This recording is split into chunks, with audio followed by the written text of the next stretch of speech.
एक लड़की ने नर्सिंग स्कूल से तालीम मुकम्मल की और तजुर्बा हासिल करने के लिए अपने घर के करीब एक दिमागी सेहत की क्लिनिक में रजाकाराना तौर पर काम करना शुरू कर दिया।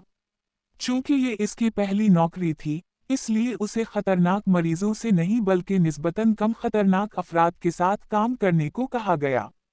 वो लोग जो खुदकुशी करना चाहते थे, डिप्रेशन का शिकार थे, या जिन्हें आवाजें सुनाई देती थीं, या जो बिल्कुल भी कुछ नहीं बोलते थे। वो कई मरीजों के साथ काम करती रही, लेकिन इसका पसंदीदा मरीज एक बूढ़ा आदमी था जिसका नाम आर्थर था। आर्थर गूंगा था। वो कभी कुछ नहीं बोलता था, बस कुर्सी पर बैठा रहता और सर हिलाता रहता। आर्थर एक बहुत अच्छा इंसान था। वो घंटों आर्थर से बातें करती और वो खामोशी से सुनता रहता, सिर्फ सर हिलाकर जवाब देता। वो उसे अपने वालिदैन के बारे में, अपने दोस्तों के बारे में, अपनी परेशानियों और जिंदगी के छोटे छोटे मसाइल के बारे में सब कुछ बताती। कोई और होता तो बोर हो जाता, लेकिन आर्थर नहीं। वो सिर्फ सर हिलाता रहता। चंद महीनों बाद नर्स ने फैसला किया कि आर्थर का पागल खाने में होना दुरुस्त नहीं। वो एक नरम मिजाज इंसान था, खुद खाता पीता था, अपनी सफाई का ख्याल रखता था। वो तन्हा एक कमरे में बैठकर सारा दिन सिर्फ सर हिलाकर कैसे खुश रह सकता था।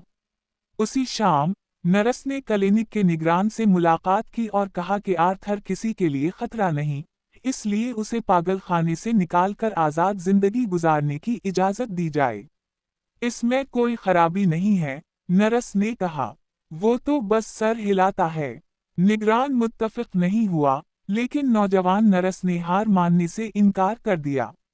रोजाना आर्थर के साथ काम करने के बाद वो निगरान को पकड़कर इससे बहस करती कि आर्थर को आज़ाद क्यों किया जाना चाहिए। बिलाखिर एक दिन ऐसा आया जब निगरान ने हार मान ली और आर्थर को आज़ाद करने की इजाज़त दे दी। नर्स बेहद खुश हुई। वो दौड़ती हुई आर्थर के पास गई और उसे खुशखबरी सुनाई कि वो अब आज़ाद है, वो पागल खाने से जा सकता है और अपनी मर्जी की जिंदगी गुजार सकता है। आर्थर ने बस सर हिलाया। नर्स ने एक पर्ची पर अपना नाम और पता लिखा और आर्थर के हाथ में थमा दिया। वो बार बार उसे कहती रही कि वो उसे बहुत याद आएगा, खास तौर पर रोज की वो बातें।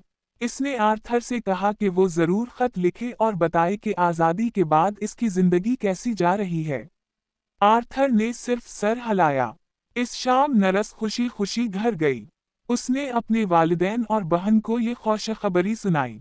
रात को जब वो सोई तो उसके चेहरे पर इत्मीनान भरी मुस्कुराहट थी। आधी रात को चीखों की आवाज ने उसे जगा दिया। आवाज नीचे से आ रही थी।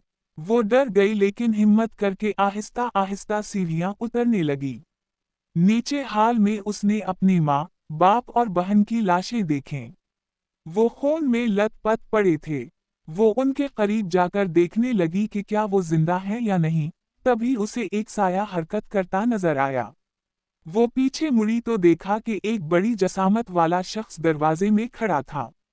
वो बेहरकत खड़ा था। नर्स के मुंह से चीख तक ना निकल सकी। वो आर्थर था। वो बस खड़ा घूर रहा था। इसकी आंखें पागलों की तरह बाहर निकली हुई थीं।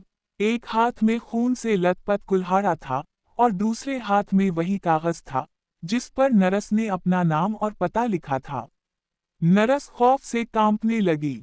आर्थर ने कुल्हाड़ा ऊपर उठा लिया। नर्स ने कपकपाती आवाज में पूछा, क्या तुम मुझे मारने आए हो? आर्थर ने बस सर हिलाया।